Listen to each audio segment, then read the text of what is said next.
మరి 200 యూనిట్ల current free వస్తుంది. మాకు అది అది వర్తించదు. కూడా వర్తించదు. ఓహో, ఓకే. ఆ, మీకు ఆ పథకాలు వర్తించవు. మాకు అయ్యో కానీ మంచి పథకాలేగా. మంచి పథకాలే తమ్మి. కరెంటు బిల్లు, ఈ రేషన్ షాప్ బియ్యం, బస్సు, ఈ మెయిన్ అయితే ఈ రైతు బంధు అయితే ఓకే తమ్మి, మంచిగా అనిపించింది. మంచిగా అనిపించింది. వేల ఎకరాలు ఉన్నోనికి నేను కూడా చాలా హ్యాపీ ఫీల్ అయ్యేది ఏంటంటే, ఇప్పుడు 100 ఎకరాల కోడికి ఇచ్చి 1 ఎకరా వాడికి ఇస్తే ఏం ఫైదా ఉంటది? అదే నువ్వు 10 ఎకరాల నుంచి లోపు 5 ఎకరాలు అట్లా వరకు ఇచ్చుకుంటే బాగుంటది.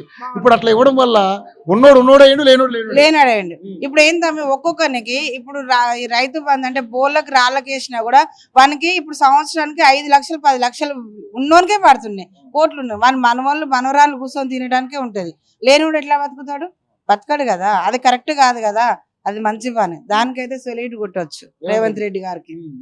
దేనికైనా బస్సు గాని, ఈ రేషన్ బియ్యం గాని, ఇవి మంచి పనులు చేసిండు. దానికి నెక్స్ట్ సీఎం ఆయన మళ్ళా ఇంకా 10 ఏళ్ళు సీఎం ఉన్న నష్టం ఏం లేదు మనకి. కొన్ని పథకం